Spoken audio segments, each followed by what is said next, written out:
अच्छा आपके तो दरअसल ही दुर्लभ। बड़ी कृपा आपकी, आज सुलभ हो गई बाबा। कैसे हो आप? बढ़िया बाबा, आशीर्वाद आपको। बाबा मैं भी आया हूँ। अरे लालू भैया ये वो जन है, इनकी जो पत्नी है वो बरसाने की सखी है। जब हमें कहीं रोटी नहीं मिलती तो आखिरी घर में इनके जाते थे मांगने और कहते कि राधे बाबा मिली, तुम चुप हो, नहीं मिली बाबा ना, हाँ माता जी नहीं, अरे बैठो बाबा बैठो, बैठ नहीं, मतलब एक जगह पाना, अरे बाबा हमारी श्री जी का तू है, काहे को सब प्रपंच सोचता है, एक जगह पर बैठ। सालों प्राय मिलती ही नहीं थी शाम की रोटी, तो ये मतलब माँ जैसे प्यार करने या ब्रजवासियों का प्यार, मतलब अरे छोटे छोटे बच्चे ऐसा ये घेर लेते और बाबा ये प्रश्न, वो बाबा काशी की बात बताओ बाबा, मतलब ब्रजवासियों का जो प्रेम है ना वही भगवत प्रेम प्रदान करता है, ब्रजवासी कृपा। अब ये बालक था, इससे कहा लालू भैया यार मेरे सौभाग्य में तो नहीं आ रहा कि मैं वृंदावन वास करूं, तू बोल दे तो मुझे विश्वास है वृंदावन। बोले जा बाबा हो जाएगा वृंदावन। लालू को दे दियो वो होली की वो मैंने ललता ने भेजी है बाबा। अच्छा अच्छा प्रसादी बाबा चुंदरी बरसाने गई ना बाद होली वाले दिन, तो बाद में लाडली जी की बाबा बहुत बहुत उनकी ओढ़ी भैया महाराज जी, ओढ़ी भैया श्री जी की चरण प्रसादी होगा। जी जय हो।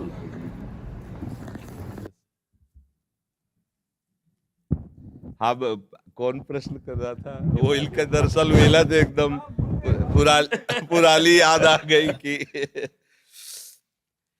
बहुत बहुत इनके जो पिताजी थे ना गृहस्थ में रहते हुए परम सन्यासी, मतलब ऐसी सदगति तो बहुत बड़े परमहंसों की होती जैसे तुम्हारे बाबा की हुई, ऐसी मतलब आंखों देखी बात, एक बूंद पानी नहीं, एक अन्न का टुकड़ा नहीं, बच्चों की तरफ आंख खोल के देखना नहीं। अंतिम जो स्थिति थी ना, केवल बिहारी जी भगवदाकार वृत्ति, सर हमें लगता कई दिन तक ऐसी स्थिति रही कि उन्होंने पानी भी नहीं पिया। बरसाने बोले दर्शन करके आऊंगो, बरसाने से दर्शन करके जैसे ही घर आए बोले आज से मेरा अन्न बंद है, हाँ अन्न नहीं लूंगा, खाली दूध लूंगा और ठाकुर जी को चरणामृत। आखिरी दिनों में ऐसा सूख के शरीर, ऐसे जैसे योगियों का प्राण जाता है ना, ऐसे इनके बाबा बिल्कुल निरपेक्ष, ना बच्चा न बच्ची न बहू, किसी से कोई मतलब, गृहस्थ और जीवन भी सन्यासी जैसा।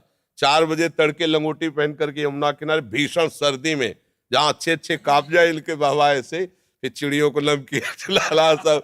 कोई संत अगर प्रणाम कर दे तो तुम्हें तुम्हारे गुरु और इष्ट की कसम है, अगर प्रणाम किया ऐसे कहा, बिल्कुल इस सख्त।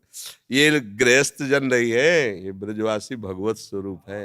मन में भाषा में जी आती है उनकी बाबा, मैं अपने मनी मन में आपसे कभी कही नहीं, आज कह रहा हूँ बाबा चैन से रहो, चक्कर भजन करो, तुम्हें ठाकुर जी मिल जाए, जी बात कहते हो। हमें पता है आप सबके आशीर्वाद से ही, नहीं तो कब, तो देखो इनकी रोटी पा करके हम जिए हैं। आज भी बच्चा भगवत कृपा से हमारे भोजन में पहले ब्रजवासी करना आता है, 3-4 ब्रजवासी हैं जिनकी रोटियां आती हैं, तो हम जीते भी ब्रजवासी। देखो चाहे जो कुछ भी हो, एक बात काम की बात, ये सब तो बात तो बहुत है। अब कोई दिन जब चिंतन में एकांत में बैठो तो एक बार बाबा श्री जी से ठाकुर जी से कह दियो कि तुम्हारा अधम बालक है, बाबा ध्यान रखियो। क्या ध्यान में रखना है उनको? बस ध्यान में जी रखियो बाबा कि हमारा जन्म व्यर्थ नहीं चला। वो तो पास है, वो तो व्यर्थ होला ही नहीं, ये तो पक्का। आप समझो जब आप खेलने खालने तो बड़े बड़े सिद्धों की चरण धूल पड़ी तहाँ तुम्हारा जन्म हुआ है, इस बात को तो भूल जाओ तुम, इस बात को भूल जाओ कि कोई गति या दुर्गति, ये किसी साधन वाला क्षेत्र नहीं है। भजन तो हुआ ना, उसकी चिंता भी मत करो। काहू के बल भजल को काहू के आचार, और ब्यास भरोसे कुंवर के सोवत पाव पसार। अगर आपको ऐसा है कि बाबा हमारे बिहारी जो हमारे, तो आप निश्चिंत रहो, पासबुक बनी बनी है एकदम, बस वो बैंक से निकालना है केवल, बिल्कुल पक्का समझो। वृंदावन में लिखो रहे ना, मेरा वृंदावन ऐसे मेरे बाबा। बाबा जो कहते ना ये इनके प्रकार चाहे कछु भी हो कैसे भी हो, कोई ना कोई संत भगवान स्वरूप में ऐसे ही 9 बजे तक दोनों लगे रहते।